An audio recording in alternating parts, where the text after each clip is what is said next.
अर्जुन के जीवन में उनके 12 अलग अलग नाम थे और प्रत्येक नाम उनके व्यक्तित्व के एक विशेष पहलू को दर्शाता था। अर्जुन स्वयं का अर्थ है श्वेत या उज्जवल, जो उनके शुद्ध हृदय और दीप्तिमान आत्मा को दर्शाता है। ये नाम उन्हें जन्म के समय उनकी त्वचा के रंग के कारण मिला था, जो बहुत निर्मल और चमकदार थी। कहा जाता है कि जब सूर्य की किरणें बाल अर्जुन पर पड़ती तो ऐसा लगता था जैसे कोई दिव्य प्रकाश उनके शरीर से निकल रहा हो।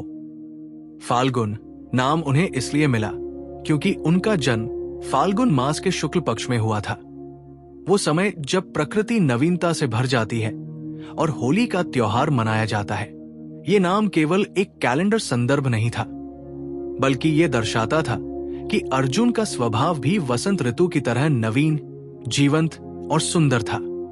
कृष्ण अक्सर उन्हें फाल्गुन कहकर पुकारते थे, विशेषकर जब वे उन्हें प्रेम और घनिष्ठता से संबोधित करना चाहते थे। पार्थ नाम का अर्थ है पृथा का पुत्र, जो कुंती का दूसरा नाम था। ये नाम अर्जुन और उनकी माता के बीच के गहरे बंधन को दर्शाता है। कुंती ने अर्जुन में हमेशा कुछ विशेष देखा। वे अपने पुत्र को केवल एक योद्धा के रूप में नहीं, बल्कि एक संवेदनशील और गहन आत्मा के रूप में देखती थी। जब कोई पार्थ कहता तो ये उनकी मातृत्व विरासत और कुंती के दिव्य वरदान की याद दिलाता था। सव्यसाची नाम का गहरा अर्थ है वो जो दोनों हाथों से समान रूप से कुशलता से बाण चला सके। अर्जुन एकमात्र ऐसे धनुर्धर थे जो बाएं हाथ से उतनी ही सटीकता से तीर चला सकते थे जितनी दाएं हाथ से। ये केवल शारीरिक कौशल नहीं था, बल्कि मस्तिष्क के दोनों भागों के पूर्ण समन्वय का प्रतीक था। तर्क और भावना, शक्ति और करुणा, न्याय और दया का संतुलन। धनंजय का अर्थ है धन का विजेता। अर्जुन ने अपने जीवन में कई बार विभिन्न राज्यों से धन जीता, लेकिन ये धन केवल भौतिक संपत्ति नहीं थी। ये ज्ञान का धन, अनुभव का धन, मित्रता का धन और आत्मिक समृद्धि का धन भी था। जब अर्जुन किसी राज्य को जीतते तो वे केवल उसकी संपत्ति नहीं लेते थे, बल्कि वहां के लोगों के दिलों को भी जीत लेते थे। किरीटी नाम का अर्थ है मुकुट धारण करने वाला।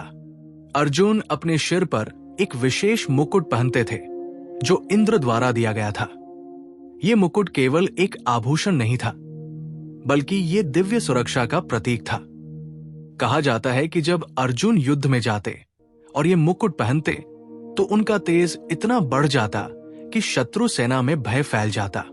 बीभत्सु नाम का अर्थ है वो जो भयानक कर्मों से घृणा करता है। ये नाम अर्जुन की उस विशेषता को दर्शाता है कि वे कभी भी अनैतिक या क्रूर तरीकों से युद्ध नहीं करते थे। यहां तक कि कुरुक्षेत्र के भयंकर युद्ध में भी अर्जुन ने हमेशा धर्म की सीमाओं का पालन किया और निहत्थे शत्रुओं पर कभी प्रहार नहीं किया। विजय नाम स्वयं में स्पष्ट है वह जो हमेशा विजयी होता है, लेकिन अर्जुन की विजय केवल युद्ध क्षेत्र में नहीं थी। वे अपने अहंकार पर, अपने भय पर, अपनी कमजोरियों पर विजय प्राप्त करते रहे। ये आंतरिक विजय ही उनकी सबसे बड़ी उपलब्धि थी, जिसने उन्हें बाहरी विजय के योग्य बनाया। श्वेतवाहन का अर्थ है सफेद घोड़ों वाला रथ। अर्जुन के रथ में 4 दिव्य सफेद घोड़े जुते होते थे, जिनके नाम शैब्य, सुग्रीव, मेघपुष्प और बलाहक थे। ये घोड़े केवल साधारण पशु नहीं थे, बल्कि दिव्य प्राणी थे जो अर्जुन के मन को समझते थे और बिना किसी निर्देश के ही सही दिशा में दौड़ने लगते थे। एक बहुत प्रसिद्ध प्रसंग है जो अर्जुन की असाधारण समर्पण और सूझबूझ को दर्शाता है।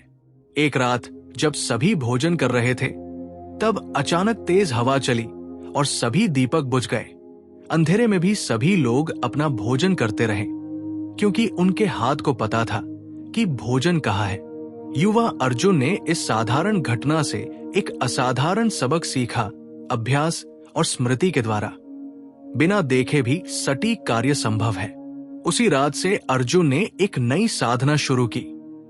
वे मध्यरात्रि में उठते जब चारों ओर घना अंधकार होता और प्रशिक्षण मैदान में जाते। वहां वे पूर्ण अंधकार में धनुष बाण का अभ्यास करते, केवल ध्वनि, वायु के स्पर्श और अपनी आंतरिक अनुभूति पर निर्भर करते हुए। प्रारंभ में उनके बाण कहीं भी जाते, लेकिन महीनों के अभ्यास के बाद वे अंधेरे में भी उतनी ही सटीकता से निशाना लगा सकते थे जितना प्रकाश में। जब द्रोणाचार्य को इस बात का पता चला तो वे अत्यंत प्रभावित हुए, लेकिन चिंतित भी। उन्होंने अर्जुन से पूछा कि क्या वे इतनी कठोर साधना क्यों कर रहे हैं। अर्जुन ने सरलता से उत्तर दिया, गुरुदेव, युद्ध हमेशा दिन में ही नहीं होते। अगर कभी रात में या अंधकार में लड़ना पड़े तो मैं तैयार रहना चाहता हूं। ये दूरदर्शिता और स्वप्रेरणा द्रोण के लिए ये पुष्टि थी कि अर्जुन सचमुच एक असाधारण शिष्य है। इस रात्रि प्रशिक्षण ने अर्जुन को एक अनूठा कौशल दिया जो किसी अन्य योद्धा के पास नहीं था। वे अपनी सभी इंद्रियों को इतनी तीव्रता से विकसित कर चुके थे कि वे केवल पत्तों की सरसराहट से ये बता सकते थे कि कोई व्यक्ति कितनी दूर है और किस दिशा में जा रहा है। वे हवा के प्रवाह में बदलाव से ये समझ सकते थे कि कोई वस्तु उनकी ओर आ रही है। द्रोण ने इस प्रतिभा को देखते हुए अर्जुन को शब्दभेदी बाण की कला सिखाई, केवल ध्वनि को सुनकर लक्ष्य भेदने की कला। ये वही कला थी जिसका उपयोग अर्जुन ने बाद में कई युद्धों में किया। एक बार अंधेरी रात में जब शत्रु सेना छिपकर हमला करने की योजना बना रही थी, अर्जुन ने केवल उनके कदमों की आवाज सुनकर सटीक स्थान पर बाण चलाए और पूरी योजना विफल कर दी। अर्जुन का ये अभ्यास केवल युद्ध कला तक सीमित नहीं था, इससे उन्होंने ध्यान की एक गहरी अवस्था भी प्राप्त की। अंधकार में बैठना बिना किसी दृश्य विक्षेप के उन्हें अपने आंतरिक सवा से जुड़ने का अवसर देता था। कई बार ऐसा होता कि वे घंटों तक अंधकार में बैठे रहते, न कोई अभ्यास करते, न कोई विचार, केवल शून्यता में विलीन होते। इस साधना का एक और महत्वपूर्ण पहलू था भय पर विजय। अंधकार मानव के सबसे प्राचीन भयों में से एक है, लेकिन अर्जुन ने अंधकार को अपना मित्र बना लिया। जहां अन्य लोग अंधकार से डरते थे, वही अर्जुन अंधकार में शांति पाते थे। ये मानसिक शक्ति बाद में कुरुक्षेत्र के सबसे अंधकारमय क्षणों में उनका सहारा बनी। कहा जाता है कि अर्जुन के इस अभ्यास की खबर धीरे धीरे अन्य राज्यों तक पहुंची। कई योद्धाओं ने इसकी नकल करने की कोशिश की, लेकिन अधिकांश कुछ ही दिनों में हार मान गए, क्योंकि ये साधना अत्यंत कठिन और एकाकी थी। लेकिन अर्जुन के लिए ये कठिनाई नहीं बल्कि आनंद थी, आत्मविकास का आनंद, सीमाओं को पार करने का आनंद। खांडवन का दहन अर्जुन के जीवन की एक अत्यंत महत्वपूर्ण घटना थी, जो अक्सर कम विस्तार से बताई जाती है। ये घटना केवल एक वन को जलाने की नहीं थी, बल्कि ये अर्जुन के जीवन में एक नया अध्याय था। अग्निदेव, जो लंबे समय से भूखे थे और खांडवन को भस्म करना चाहते थे, अर्जुन और कृष्ण के पास आए और उनकी सहायता मांगी। ये पहला अवसर था जब किसी देवता ने अर्जुन से प्रत्यक्ष रूप से सहायता मांगी। खांडवन में अनगिनत प्राणी रहते थे, पक्षी, पशु, नाग और अन्य जीव। जब अग्नि ने वन को घेरना शुरू किया तो ये सभी प्राणी बचने का प्रयास करने लगे। इंद्र, जो इन प्राणियों के रक्षक थे, बारिश की वर्षा करके अग्नि को बुझाने का प्रयास करने लगे। यहां अर्जुन एक अजीब स्थिति में थे। एक ओर उनके दिव्य पिता इंद्र थे, दूसरी ओर अग्निदेव, जिनकी उन्होंने सहायता का वादा किया था। अर्जुन ने अपने बाणों से आकाश में एक ऐसी छतरी बना दी जो इतनी घनी थी कि इंद्र की वर्षा भी नीचे नहीं पहुंच सकी। ये कार्य इतना कठिन था कि अर्जुन को हजारों बाण एक साथ निरंतर कई घंटों तक चलाने पड़े। उनकी एकाग्रता और शारीरिक सहन शक्ति दोनों की ये परम परीक्षा थी। कहा जाता है कि इस समय अर्जुन की भुजाएं इतनी तेजी से चल रही थी कि वे धुंधली दिखाई देती थी।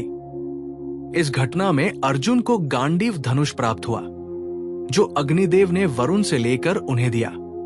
गांडीव केवल एक धनुष नहीं था, ये एक दिव्य अस्त्र था जिसकी ध्वनि इतनी भयंकर थी कि शत्रु सेनाओं में भगदड़ मच जाती थी। जब पहली बार अर्जुन ने गांडीव को तान किया तो कहा जाता है कि पूरे ब्रह्मांड में इसकी गूंज सुनाई दी। देवताओं ने स्वर्ग से देखा और समझ गए कि अब अर्जुन वास्तव में अपराजेय बन गए हैं। खांडवन दाह के दौरान अर्जुन ने एक और महत्वपूर्ण मित्र बनाया, मयासुर, जो एक महान दानव वास्तुकार थे। जब सभी प्राणी जल रहे थे, तब अर्जुन ने मयासुर और उनके परिवार को बचा लिया, क्योंकि उन्होंने आत्मसमर्पण कर दिया था। ये अर्जुन के उदार स्वभाव और युद्ध नीति का एक उदाहरण था। वे केवल उन्हीं पर प्रहार करते थे जो लड़ाई कर रहे हों। कृतज्ञ मयासुर ने पांडवों के लिए सभास भवन का निर्माण किया, जो इतना भव्य और अद्भुत था कि पूरे संसार में उसकी चर्चा हुई। ये सभा इंद्रप्रस्थ की शान बन गई। इस सभा में ऐसी मायावी रचनाएं थी कि जल स्थल जैसा दिखता और स्थल जल जैसा। बाद में दुर्योधन इसी सभा में भ्रमित होकर गिरे थे, जिसने उनके मन में और भी ज्यादा ईर्ष्या भर दी।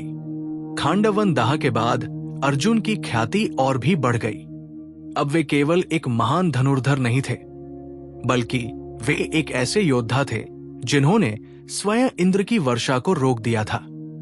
लेकिन अर्जुन ने इस प्रसिद्धि को अपने सिर पर नहीं चढ़ने दिया। वे जानते थे कि ये सब कुछ कृष्ण के मार्गदर्शन और अग्निदेव की कृपा से ही संभव हुआ था। इस घटना ने अर्जुन को एक और गहरा पाठ सिखाया। कभी कभी धर्म के लिए कठिन निर्णय लेने पड़ते हैं। उन्होंने अपने ही पिता इंद्र का विरोध किया, क्योंकि उन्होंने अग्नि को वचन दिया था। ये निर्णय आसान नहीं था, लेकिन ये सही था। बाद में इंद्र ने स्वयं अर्जुन की इस निष्ठा की सराहना की। जब अर्जुन अपने निर्वासन के दौरान स्वर्ग गए, तो ये यात्रा केवल अस्त्र शस्त्र सीखने की नहीं थी, बल्कि ये एक संपूर्ण आध्यात्मिक और सांस्कृतिक शिक्षा थी। इंद्र ने अपने पुत्र का भव्य स्वागत किया और उन्हें स्वर्ग के सभी रहस्यों से परिचित कराया। अर्जुन ने वहां देवताओं की सभा में भाग लिया, जहां ब्रह्मांडीय निर्णय लिए जाते थे। उन्होंने देखा कि कैसे देवता भी धर्म और अधर्म के प्रश्नों से जूझते हैं। स्वर्ग में अर्जुन को चित्रसेन गंधर्व से संगीत और नृत्य की शिक्षा मिली। चित्रसेन एक महान संगीतकार थे, जो 7 स्वरों के सभी रहस्यों को जानते थे। अर्जुन ने उनसे वीणा वादन की ऐसी सूक्ष्म तकनीकें सीखी, जो पृथ्वी पर किसी को ज्ञात नहीं थी। कहा जाता है कि जब अर्जुन वीणा बजाते, तो स्वर्ग के पक्षी भी गाना बंद करके सुनने लगते थे।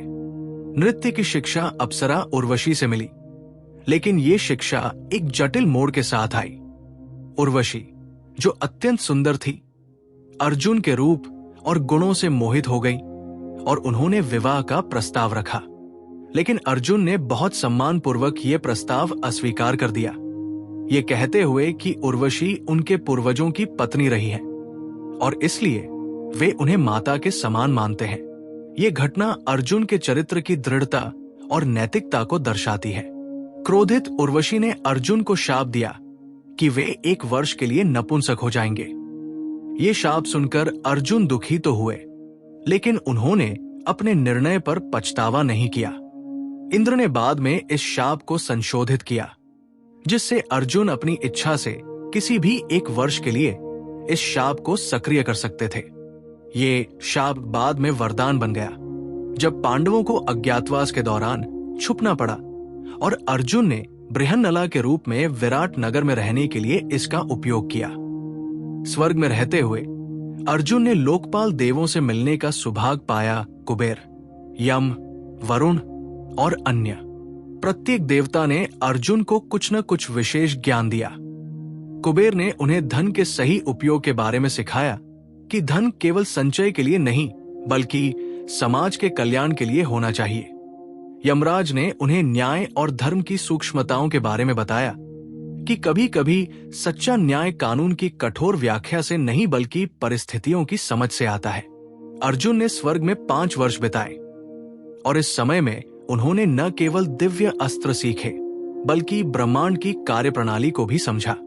उन्होंने देखा कि कैसे सितारे चलते हैं, कैसे ऋतुएं बदलती हैं, कैसे समय का चक्र घूमता है। ये ज्ञान उन्हें एक व्यापक दृष्टिकोण देगा, जो बाद में कुरुक्षेत्र में काम आएगा। स्वर्ग से लौटने से पहले इंद्र ने अर्जुन से कहा कि वे जल्द ही एक महान युद्ध में भाग लेंगे, जहां उन्हें इन सभी दिव्य अस्त्रों की आवश्यकता होगी। इंद्र की आंखों में चिंता थी, लेकिन साथ ही गर्व भी। चिंता इसलिए कि उनका पुत्र भयंकर युद्ध का सामना करेगा, और गर्व इसलिए कि वे जानते थे कि अर्जुन धर्म के पक्ष में लड़ेंगे। अर्जुन ने अपने पिता को प्रणाम किया और वापस पृथ्वी की यात्रा शुरू की, उनके हाथों में दिव्य अस्त्र और हृदय में नया ज्ञान। अर्जुन के जीवन में 5 पत्नियां थी, और प्रत्येक के साथ उनका संबंध एक अलग प्रकार के प्रेम को दर्शाता था।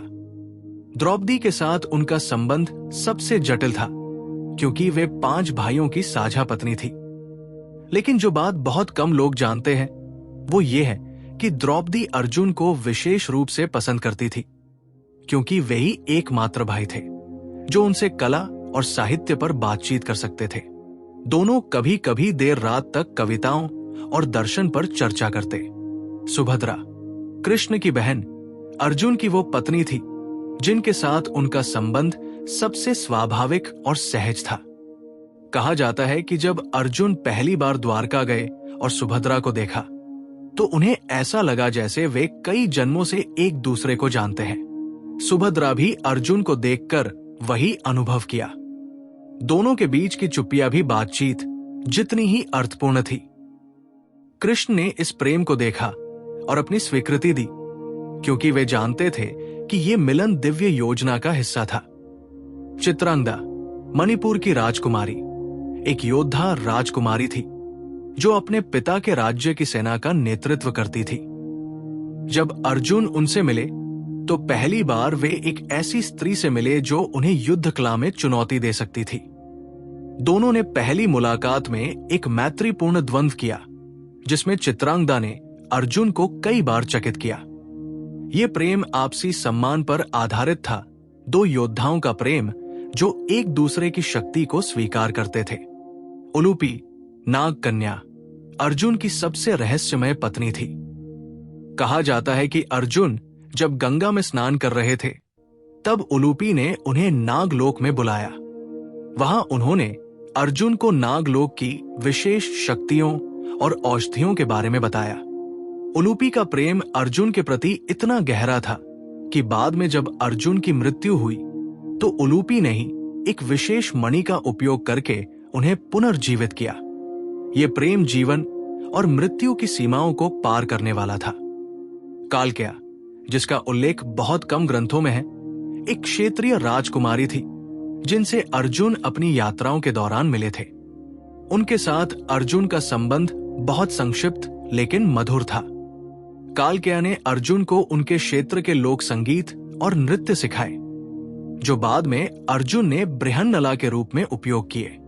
ये प्रेम जीवन के क्षणभंगुर सौंदर्य को दर्शाता था। अर्जुन के इन सभी प्रेम संबंधों में एक समानता थी, सम्मान और समानता।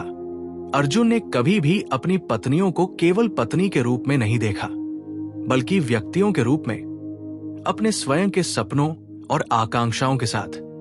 वे प्रत्येक से कुछ सीखते थे और प्रत्येक को कुछ सिखाते थे। ये पारस्परिक विकास का संबंध था।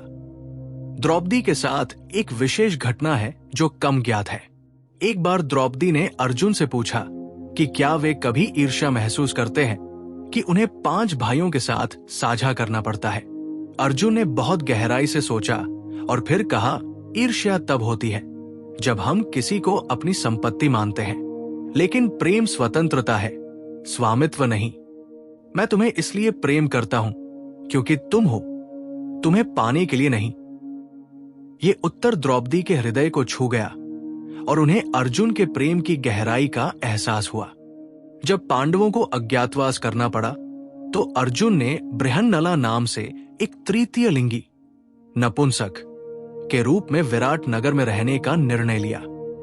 ये अर्जुन के जीवन का एक अत्यंत महत्वपूर्ण और कम चर्चित पहलू है, जो उनके चरित्र की गहराई को दर्शाता है। विश्व के सबसे महान योद्धा ने अपने अहंकार को पूरी तरह त्याग कर एक ऐसी पहचान अपनाई जो समाज में सबसे कम सम्मानित थी। बृहन्नला के रूप में अर्जुन ने राजकुमारी उत्तरा को संगीत और नृत्य सिखाया। ये कार्य उन्होंने इतनी निष्ठा और सुंदरता से किया कि उत्तरा उन्हें अपना गुरु मानने लगी। कोई नहीं जान सकता था कि ये कोमल मृदुभाषी नृत्य शिक्षक वास्तव में अजय अर्जुन है। ये छद्मवेश केवल बाहरी नहीं था। अर्जुन ने सच में स्त्रियों के जीवन, उनकी चुनौतियों और उनके दृष्टिकोण को समझने का प्रयास किया। बृहन्नला के रूप में रहते हुए अर्जुन को समाज के उस वर्ग का अनुभव हुआ जो हाशिए पर रहता है। उन्होंने देखा कि कैसे लोग तृतीय लिंगी व्यक्तियों के साथ व्यवहार करते हैं, कभी सम्मान से, कभी उपेक्षा से, कभी डर से। ये अनुभव अर्जुन के लिए बहुत शिक्षाप्रद था। उन्होंने समझा कि शक्ति और पहचान केवल शारीरिक रूप में नहीं होती, बल्कि ये समाज की धारणाओं पर भी निर्भर करती है। एक बार जब कुछ सैनिकों ने बृहन्नला का उपहास किया तो अर्जुन के मन में क्रोध आया, लेकिन उन्होंने अपने आप को संयमित किया। उस रात वे अकेले बैठे और सोचा, कितनी बार मैंने भी अपने जीवन में किसी को उनकी पहचान के कारण कम आंका होगा। ये आत्मचिंतन उनके चरित्र को और भी परिष्कृत करने में सहायक रहा।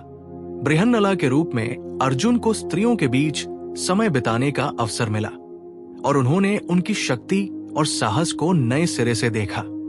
राजमहल की स्त्रियां अपनी चुनौतियों के बारे में खुलकर बात करती और अर्जुन बृहन्नला के रूप में ध्यान से सुनते। उन्हें एहसास हुआ कि स्त्रियां युद्ध के मैदान में नहीं लड़ती, लेकिन जीवन के युद्ध में वे उतनी ही वीर हैं। जब विराट नगर पर आक्रमण हुआ और उत्तर कुमार को अर्जुन बृहन्नला को सारथी के रूप में लेकर युद्ध में जाना पड़ा, तो ये क्षण बहुत नाटकीय था। अर्जुन को अपनी पहचान प्रकट करनी पड़ी और बृहन्नला से फिर से योद्धा बनना पड़ा। लेकिन वे वही अर्जुन नहीं रहे जो अज्ञातवास से पहले थे। अब वे एक ऐसे अर्जुन थे जिन्होंने जीवन को कई अलग अलग दृष्टिकोणों से देखा था।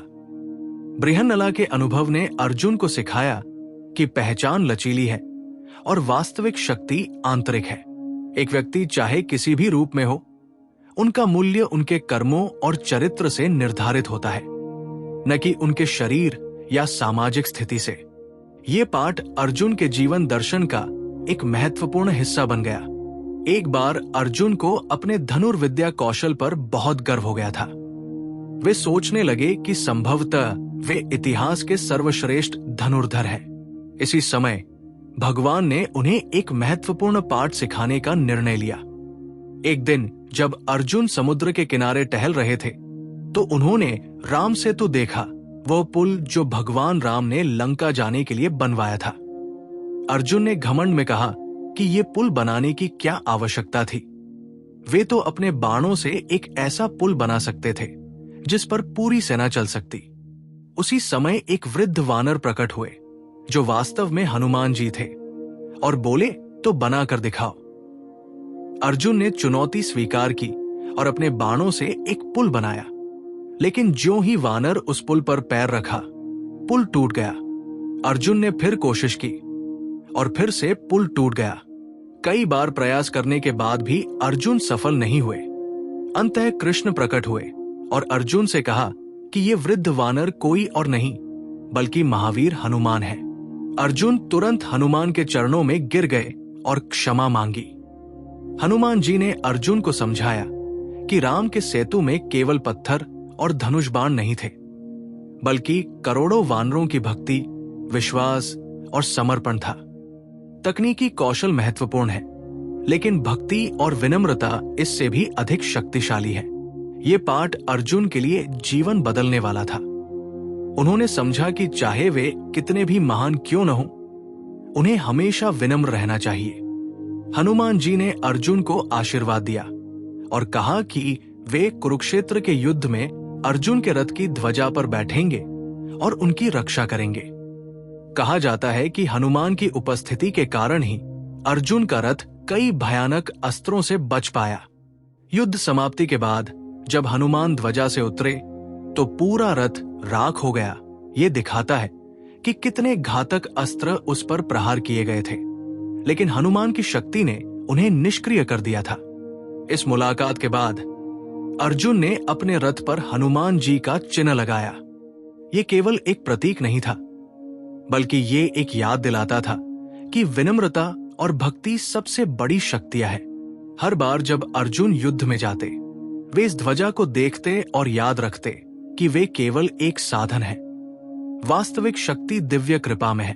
हनुमान से ये मुलाकात अर्जुन के अहंकार को पूरी तरह मिटा देने वाली थी। बाद में जब लोग अर्जुन की प्रशंसा करते तो वे हमेशा कहते कि उनकी सफलता गुरु की कृपा, कृष्ण के मार्गदर्शन और हनुमान के आशीर्वाद का परिणाम है। ये विनम्रता उन्हें और भी महान बनाती थी। जब युधिष्ठिर ने राजसूय यज्ञ करने का निर्णय लिया तो अर्जुन की भूमिका बहुत महत्वपूर्ण थी। उन्हें उत्तर दिशा में अभियान पर भेजा गया, जहां उन्हें कई राजाओं को पराजित करना था और उन्हें युधिष्ठिर की सर्वोच्चता स्वीकार करने के लिए कहना था। ये केवल युद्ध का अभियान नहीं था, बल्कि ये कूटनीति और बल का एक संतुलित मिश्रण था। अर्जुन ने अपने अभियान में कई राजाओं को बिना युद्ध के ही मना लिया। उनकी प्रसिद्धि इतनी थी कि कई राजा उन्हें देखते ही समर्पण कर देते थे। लेकिन कुछ वीर राजा थे जो लड़ना चाहते थे और अर्जुन ने उन्हें पूरे सम्मान के साथ पराजित किया। युद्ध के बाद अर्जुन उन पराजित राजाओं के साथ बैठकर बातचीत करते और उन्हें समझाते कि युधिष्ठिर का शासन धर्म पर आधारित होगा। एक राजा भगदत्त, जो बहुत शक्तिशाली थे और एक दिव्य हाथी सुप्रतीक के स्वामी थे, अर्जुन से लड़े। युद्ध बहुत भयंकर था। अंततः अर्जुन ने जीत हासिल की, लेकिन उन्होंने भगदत्त को इतने सम्मान से संबोधित किया कि भगदत्त प्रसन्न हो गए और युधिष्ठिर की सर्वोच्चता स्वीकार कर ली। ये अर्जुन के कूटनीतिक कौशल का एक उदाहरण था। उत्तर के अभियान में अर्जुन ने अपार धन और संपत्ति एकत्र की, लेकिन उन्होंने इसमें से कुछ भी अपने लिए नहीं रखा। सब कुछ युधिष्ठिर के राजसूय यज्ञ के लिए समर्पित कर दिया। ये निस्वार्थता अर्जुन के चरित्र का एक मूलभूत पहलू थी। वे जानते थे कि व्यक्तिगत लाभ से बड़े उद्देश्य हैं। राजसूय यज्ञ के दौरान अर्जुन ने कृष्ण को सर्वोच्च सम्मान दिलाने में महत्वपूर्ण भूमिका निभाई। जब शिशुपाल ने कृष्ण का अपमान किया तो अर्जुन ने तुरंत अपना धनुष उठा लिया, लेकिन कृष्ण ने उन्हें रोक दिया। बाद में कृष्ण ने स्वयं शिशुपाल का वध किया। यह घटना दिखाती है कि अर्जुन कृष्ण के प्रति कितने समर्पित थे। वे अपने मित्र की रक्षा के लिए किसी से भी लड़ने को तैयार थे। राजसूय यज्ञ के बाद जब इंद्रप्रस्थ की सभा में माया महल बना तो दुर्योधन वहां आए और भ्रमित होकर कई बार गिरे। द्रौपदी ने उनका उपहास किया। अर्जुन ने यह दृश्य देखा और उन्हें एक अशुभ पूर्वाभास हुआ। उन्होंने युधिष्ठिर से कहा कि यह अपमान भविष्य में खतरनाक साबित हो सकता है, लेकिन उस समय किसी ने उनकी बात को गंभीरता से नहीं लिया। बाद में अर्जुन का ये आशंका सच साबित हुई। जब युधिष्ठिर ने जुए में सब कुछ हार दिया, उस समय अर्जुन की मानसिक स्थिति का वर्णन शायद ही कभी होता है। वे उस सभा में मौजूद थे, अपने भाई को हारते हुए देख रहे थे, लेकिन धर्म के अनुसार वे हस्तक्षेप नहीं कर सकते थे। ये उनके जीवन के सबसे कठिन क्षणों में से एक था। अपने पास शक्ति होते हुए भी उसका उपयोग न कर पाना। जब द्रौपदी को सभा में घसीटा गया और दुशासन ने उनका चीरहरण करने का प्रयास किया तो अर्जुन के हाथ गांडीव को छूने के लिए मचले, लेकिन युधिष्ठिर ने आंखों ही आंखों में उन्हें रोक दिया। उस क्षण अर्जुन के हृदय में जो तूफान उठा वो शायद किसी युद्ध से भी बड़ा था। उन्होंने उस दिन शपथ ली कि एक दिन वे इस अपमान का बदला लेंगे। वनवास के 13 वर्षों में अर्जुन ने कभी गांडीव को अपने हाथ से दूर नहीं होने दिया। ये केवल एक हथियार नहीं था, बल्कि उनके संकल्प का प्रतीक था। वे जानते थे कि एक दिन इस धनुष की आवश्यकता होगी और वे तैयार रहना चाहते थे। वनवास में भी अर्जुन ने अपना अभ्यास जारी रखा। कभी कभी रात में जब सब सो जाते तो वे अकेले जंगल में जाकर बाण चलाते। वनवास के दौरान अर्जुन ने कई साधु संतों से मुलाकात की। इन मुलाकातों ने उन्हें आध्यात्मिक रूप से और परिपक्व बनाया। एक वृद्ध ऋषि ने उनसे कहा, वत्स, युद्ध बाहर ही नहीं, भीतर भी लड़ा जाता है। तुम अपने क्रोध को नियंत्रित करो, नष्ट मत करो। ये उपदेश अर्जुन के लिए बहुत महत्वपूर्ण था। अज्ञातवास का वर्ष, जब अर्जुन को बृहन्नला बनना पड़ा, शायद सबसे कठिन था, लेकिन इसने उन्हें एक अलग शक्ति दी, धैर्य की शक्ति। वे सीख गए कि कभी कभी सबसे बड़ी वीरता प्रतीक्षा करने में होती है, तुरंत प्रतिक्रिया देने में नहीं। जब विराट नगर पर हमला हुआ और अर्जुन को अपनी पहचान प्रकट करनी पड़ी, तो ये एक रहस्योद्घाटन का क्षण था। जब उन्होंने फिर से गांडीव उठाया तो ऐसा लगा जैसे सुरहा शेर जाग गया हो। उनके बाण इतनी तेजी और सटीकता से चले कि शत्रु सेना भयभीत होकर भाग गई। ये क्षण अर्जुन के पुनर्जन्म जैसा था, कठिनाइयों और अपमान से गुजरकर वे और भी शक्तिशाली बनकर उभरे थे।